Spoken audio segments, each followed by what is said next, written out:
Shalom Elohim, haleluya, puji nama Tuhan. Semangat pagi Bapak Ibu Saudara yang dikasihi Tuhan kita Yesus Kristus. Jumpa lagi bersama saya Pendeta Samuel Mabuntu dalam Renungan Pagi ke 2468 hari Renungan Pagi ini mengudara. Puji Tuhan.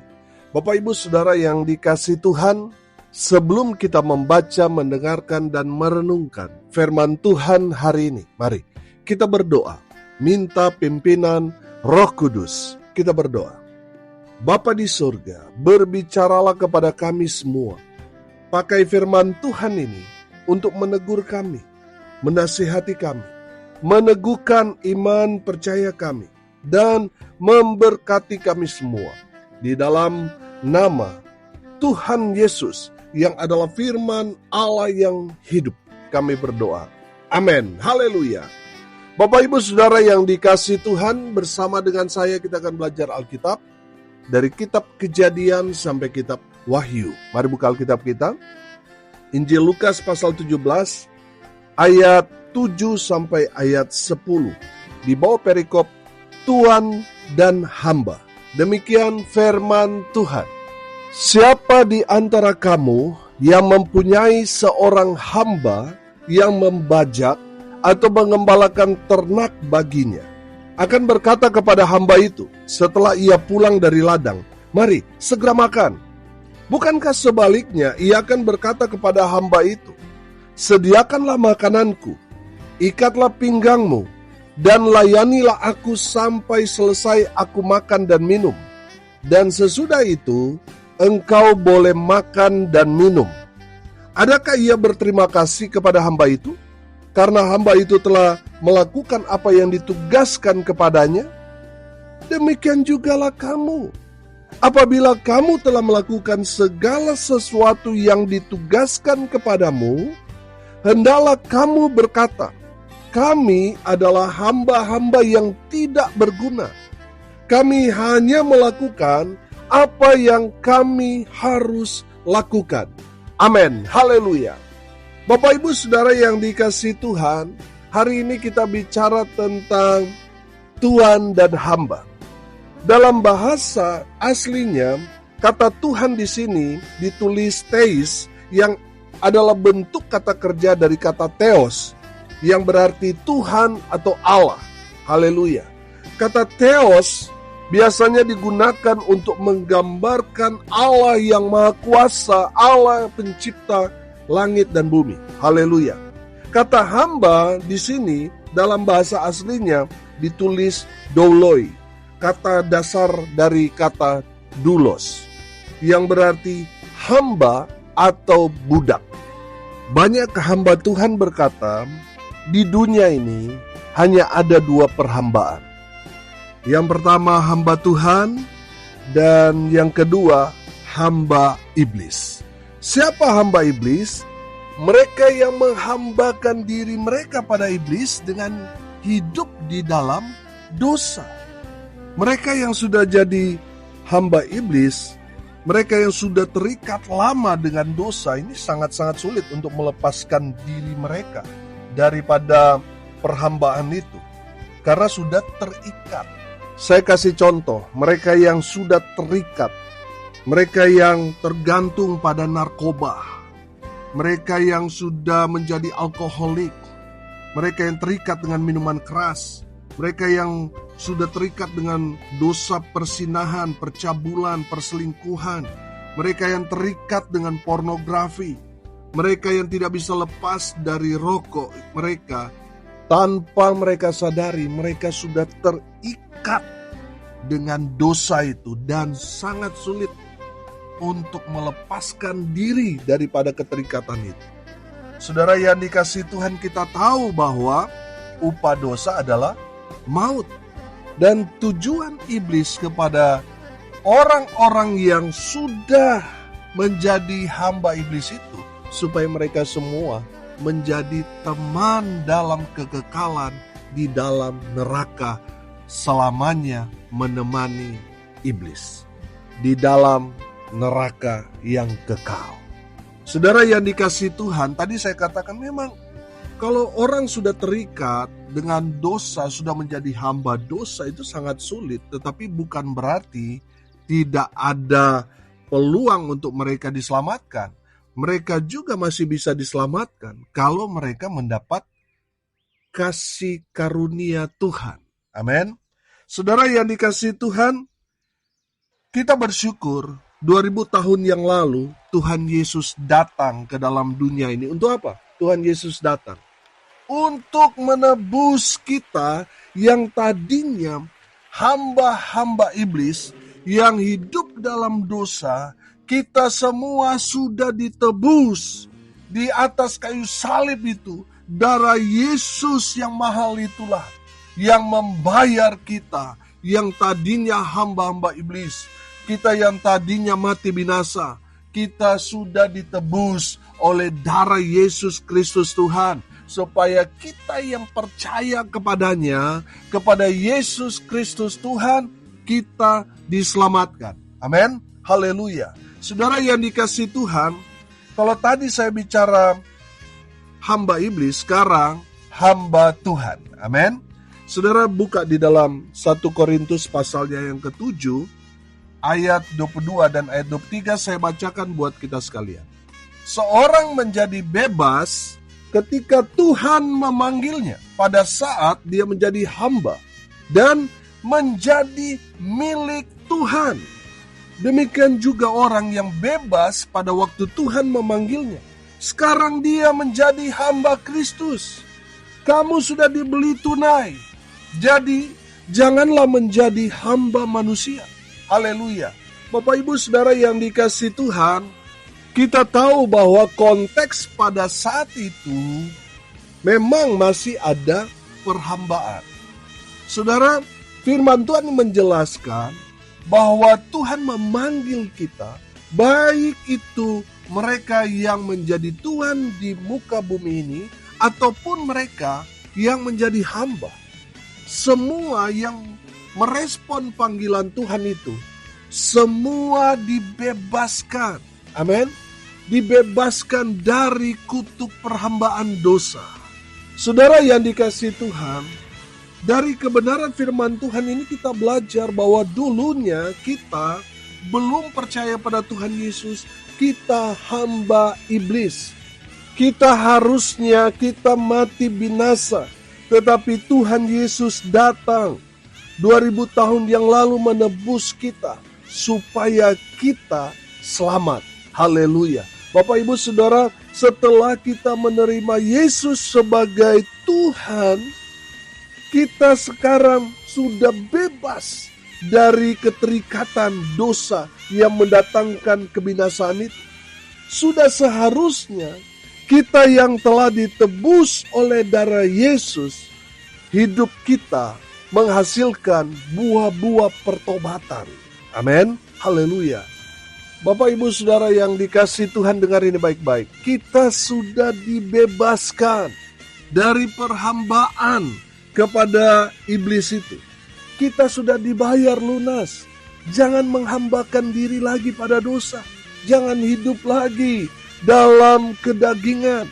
Jangan hidup lagi seperti waktu saudara belum menerima Yesus, belum percaya Yesus. Saudara yang dikasihi Tuhan, saudara seharusnya hidup sekarang ini, hidupnya berubah. Amin. Saudara harusnya hidup di bawah pimpinan Roh Kudus, bukan lagi hidup di bawah pimpinan daging. Saudara yang dikasihi Tuhan, kita yang tadinya hamba iblis, sekarang kita harus beralih menjadi hamba Tuhan. Kenapa? Karena Tuhan Yesus sudah bayar kita lunas. Kita harus mengabdi kepada Tuhan, karena sekarang kita milik Tuhan. Haleluya. Kita yang telah ditebus oleh Tuhan Yesus, sudah seharusnya kita menghambakan diri kepada Tuhan. Amin.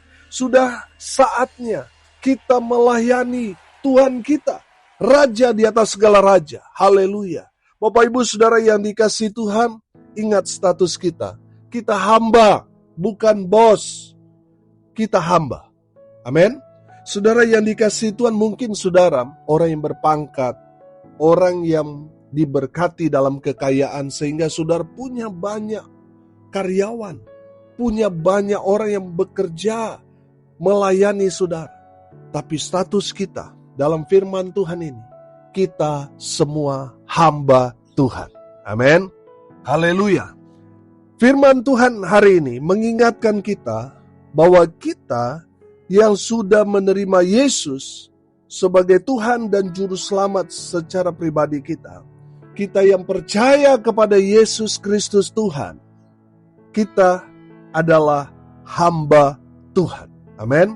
Oleh karena itu, kita harus yang pertama memiliki karakter hamba. Amin. Sudah perhatikan ayat 10. Demikian jugalah kamu, apabila kamu telah melakukan segala sesuatu yang ditugaskan kepadamu, hendaklah kamu berkata, kami adalah hamba-hamba yang tidak berguna. Kami hanya melakukan apa yang kami harus lakukan. Oh haleluya. Bapak ibu saudara yang dikasihi Tuhan, dari kebenaran firman Tuhan ini, saya menangkap di sini. Kita ini hamba-hamba Tuhan. Yang pertama, kita harus memiliki karakter hamba. Amin. Kita harus memiliki karakter hamba. Yaitu apa? Senang melayani Tuhan. Amin. Sudah perhatikan di ayat 7 sampai ayat 9 di sana menceritakan kalau saudara punya hamba, saudara mereka yang sudah bekerja kepada saudara, masakan saudara yang harus mempersiapkan mereka makan dan berkata, mari segera makan. Tentunya tidak seperti itu. Namanya seorang hamba, dia senang melayani Tuhannya. Amin. Saudara yang dikasihi Tuhan, walaupun dia sudah capek bekerja di ladang, dia sudah mengerjakan ini dan itu di rumah yang begitu banyak, begitu beratnya pekerjaan yang harus dia kerjakan karena dia seorang hamba, tetap dia harus melayani Tuhannya. Amin. Saudara yang dikasihi Tuhan, itulah yang saya katakan. Seorang hamba Tuhan harus memiliki karakter hamba. Saudara yang dikasihi Tuhan, kalau sekarang ini kita melihat banyak orang mengaku hamba Tuhan, tetapi memposisikan dirinya bos. Sampai Alkitabnya saja dibawa oleh orang, saudara. Ingat, kita ini hamba, bukan Tuhan, bukan bos. Saudara yang dikasihi Tuhan, yang lebih lagi menyakitkan ketika ada seorang hamba Tuhan ditunjuk melayani, dia tidak mau, saudara. Ditunjuk doa, dia tidak mau, saudara. Apalagi khotbah, kalau ditunjuk mendadak. Saudara yang dikasihi Tuhan, kita sebagai hamba, kita harus senang melayani. Kalau kita dipercaya untuk melayani, saudara, kerjakan itu semaksimal mungkin. Makanya firman Tuhan mengingatkan kepada kita, apapun juga yang kamu perbuat, perbuatlah itu seperti untuk Tuhan, bukan untuk manusia. Amin. Jadi saudara yang dikasihi Tuhan, ingat, kita ini hamba Tuhan. Kita harus memiliki karakter hamba yang senang melayani Tuhannya. Amin. Saudara harus punya hati hamba. Saudara yang dikasihi Tuhan, saya percaya kalau kita memiliki hati hamba, kita gak akan tersinggung. Orang mau ejek kita, orang mau hina kita gak akan marah. Karena kita sadar bahwa kita ini hamba Tuhan. Amin. Saudara yang dikasihi Tuhan, milikilah karakter hamba. Sehingga saudara senangnya melayani, bukan dilayani. Kalau saudara senang dilayani, itu menandakan saudara bukan hamba Tuhan, tetapi bos. Ingat, kita ini hamba, bukan bos. Yang kedua, saudara, dari kebenaran firman Tuhan ini, kita belajar untuk menjadi hamba Tuhan, kita harus tahu diri bahwa kita ini hamba. Saudara yang dikasihi Tuhan, banyak hamba Tuhan mencari pujian. Sekarang ini kalau kita melihat, saudara, mimbar itu jadi rebutan, saudara. Banyak orang ingin sekali jadi pembicara, saudara. Bapak ibu saudara, saya mau bilang, mimbar itu bukan panggung. Mimbar itu adalah mezbah. Amin. Bapak Ibu Saudara yang dikasihi Tuhan, jangan mencari pujian, jangan punya agenda untuk mencari penghormatan dari manusia. Saudara menggunakan mimbar itu untuk popularitas. Bertobat saudara. Bapak Ibu Saudara yang dikasihi Tuhan, banyak orang mengaku hamba Tuhan tapi mencari pujian manusia. Saudara yang dikasihi Tuhan, kalau kita belajar tentang konsep hamba, mau sehebat apapun hamba itu kerjakan, lakukan, yang mendapat pujian itu bukan hamba, tetapi Tuhannya. Orang memuji, waduh, hambamu itu bagus, rajin, kerjanya mantap, kamu luar biasa punya hamba seperti itu. Bapak Ibu Saudara, orang memuji Tuhannya, bukan hambanya. Dengar ini baik-baik. Jangan mencari pujian untuk dirimu sendiri. Di saat saudara melayani Tuhan, di atas mimbar itu. Mimbar bukan tempat saudara mencari pujian hormat dari manusia. Saudara hanya hamba. Pujian, hormat, serta kemuliaan itu milik Tuhan kita, yaitu Tuhan Yesus Kristus. Sementara kita hanyalah hamba, tidak berhak untuk menerima pujian itu. Bapak Ibu Saudara yang dikasihi Tuhan, banyak sekali hamba Tuhan mencari pujian dari manusia. Bertobat saudara, bertobat. Tuhan sedih kalau melihat ada orang yang mengaku hamba Tuhan tetapi makan puji saudara. Senang menerima pujian dari manusia. Saya mau bilang saudara, kalau saudara senang menerima pujian dari manusia, saudara sudah masuk jebakan Batman dari si iblis. Saudara yang dikasihi Tuhan, bertobat. Karena pujian, hormat, dan kemuliaan, saya bilang, itu hanya untuk Tuhan. Amin.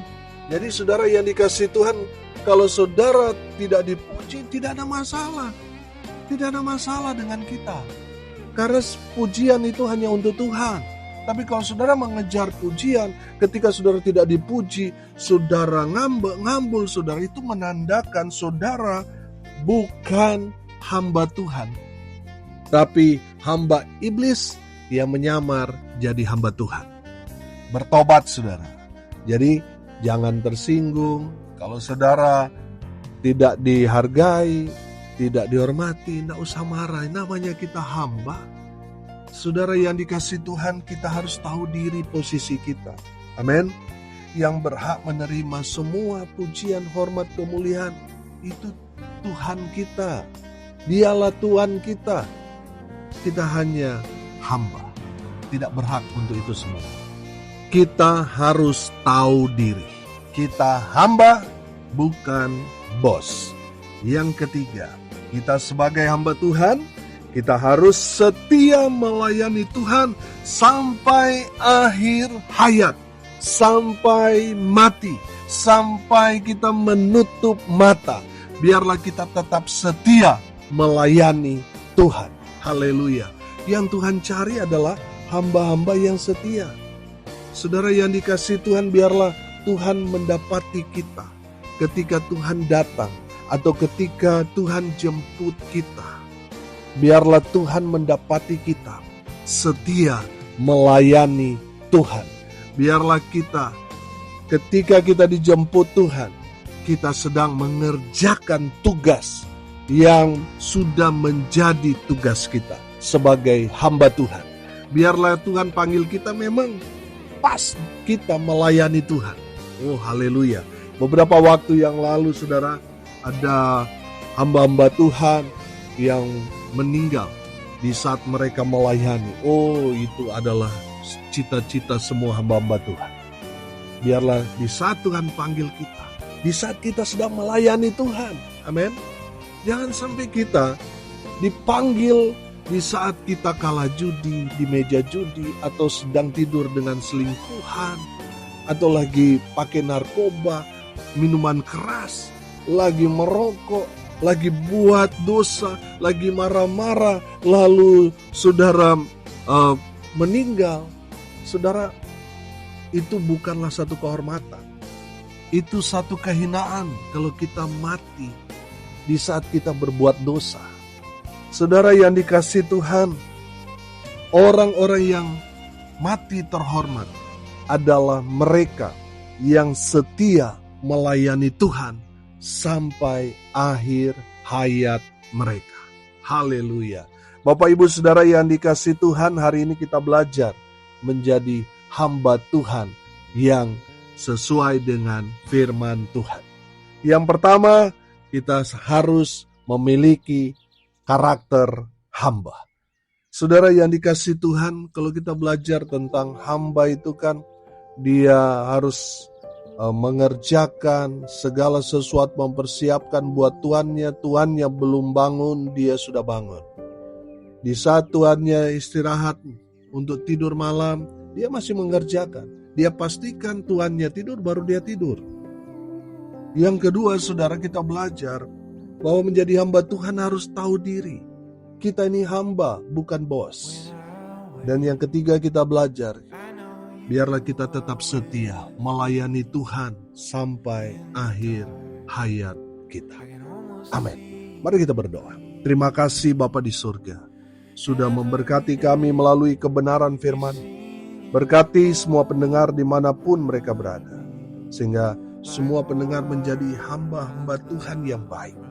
Hamba berdoa di dalam nama Tuhan Yesus, biarlah Tuhan melawat semua hamba-hamba Tuhan ini, anak-anak Tuhan dimanapun mereka berada. Tuhan Yesus memberkati mereka dengan kesehatan, kekuatan, umur panjang. Tuhan terus anugerahkan dalam kehidupan mereka, sehingga hari ini hari yang penuh berkat buat mereka. Mereka yang sakit Tuhan sembuhkan, mereka yang lemah Tuhan kuatkan, hibur mereka yang saat ini sedang berduka cita. Dan biarlah berkat Tuhan turun memenuhi semua pendengar dimanapun mereka berada, semua mereka diberkati Tuhan. Bapak Ibu Saudara yang dikasihi Tuhan, arahkanlah hatimu kepada Tuhan dan terimalah berkat dari Tuhan Yesus. Tuhan memberkati engkau dan melindungi engkau. Tuhan menyinari engkau dengan wajah-Nya dan memberi engkau kasih karunia. Tuhan menghadapkan wajah-Nya kepadamu dan memberi engkau damai sejahtera. Di dalam nama Tuhan Yesus, sumber segala berkat. Bapak Ibu Saudara yang percaya, diberkati Tuhan, katakan amin. Puji Tuhan. Bapak Ibu Saudara yang dikasihi Tuhan, kalau saudara merasa diberkati melalui renungan pagi ini, jangan lupa berbagi kepada Bapak Ibu Saudara, kerabat, teman, sahabat kita di grup-grup di mana kita berada, supaya mereka juga diberkati. Karena untuk itulah kita dipanggil untuk jadi berkat. Bapak Ibu Saudara yang dikasihi Tuhan, pendengar setia renungan pagi ini mengudara dimanapun saudara berada. Saya mengundang Bapak Ibu Saudara sekalian untuk hadir dalam ibadah ucapan syukur hari ulang tahun renungan pagi mengudara ke-7 tahun. Tepatnya pada hari Jumat tanggal 20 Juni 2025 ini. Kita akan buat ibadah ucapan syukur seperti biasa. Kita akan ibadah KKR dan melakukan aksi-aksi sosial. Bagi Bapak Ibu Saudara pendengar yang sudah diberkati melalui pelayanan ini dan mau menabur, saudara bisa menabur ke rekening Bank Mandiri di 145-671-9476. Saudara yang dikasihi Tuhan, kalau saudara mau informasi, mau konfirmasi, saudara bisa hubungi WA saya di 081337491360. Saudara yang dikasihi Tuhan, salam kasih dari Bali. Saya Pendeta Samuel Mawuntu. Sampai jumpa besok pagi. Tuhan Yesus memberkati kita semua. Haleluya.